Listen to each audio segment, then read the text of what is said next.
ನಿಮ್ಮ ಪ್ರಕಾರ ಬಿಗ್ ಬಾಸಲ್ಲಿ ಇದ್ದವರೆಲ್ಲರೂ ಹೊರಗಡೆ ಇದ್ದಂಗೆ ಅಂದರೆ ಇದ್ದ ರೀತಿಯಲ್ಲೇ ಇದ್ದಾರಾ, ಅಥವಾ ಬಿಗ್ ಬಾಸ್ಗೋಸ್ಕರ ಒಂದಿಷ್ಟು ಬದಲಾವಣೆ ಮಾಡಿಕೊಂಡು ಮುಖವಾಡ ಹಾಕ್ಕೊಂಡು ಬದುಕ್ತಾ ಇದ್ದಾರೆ? ಐ ಗೆಸ್ ಹೊರಗಡೆ ನನಗೆ ಯಾರೂ ಅಷ್ಟು ಪರಿಚಯ ಇಲ್ಲ.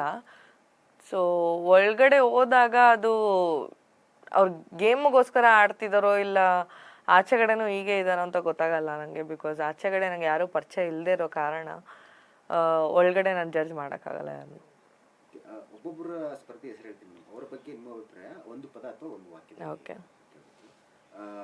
ನಮ್ರತ. ಸ್ಮಾರ್ಟ್. ಸ್ನೇಹಿತ. ನಾಟಿ. Drone Pratap. Intelligent but not intelligent. Vinay Gowda. Strong but emotional. Tukali Santosh. Mind game ತುಂಬ ಆಡ್ತಾರೆ. ತನಿಷಾ. ತನಿಷಾನು ಮೈಂಡ್ ಗೇಮ್ ತುಂಬ ಚೆನ್ನಾಗಿ ಆಡ್ತಾರೆ. ಸಿರಿ. ಸಿರಿ ಮ್ಯಾಮ್ ನ್ಯೂಟ್ರಲ್. ಸಂಗೀತ. ಸಂಗೀತನೂ ಅಷ್ಟೇ ಸ್ಟ್ರಾಂಗ್ ಬಟ್ ಎಮೋಷ್ನಲ್ ಇವಾಗ. Varthur Santosh.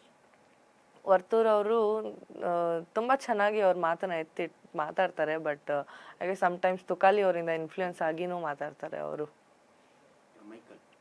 Michael brave. Karthik strategy ಮಾಡೋದ್ರಲ್ಲಿ ಎತ್ತಿದ ಕೈ.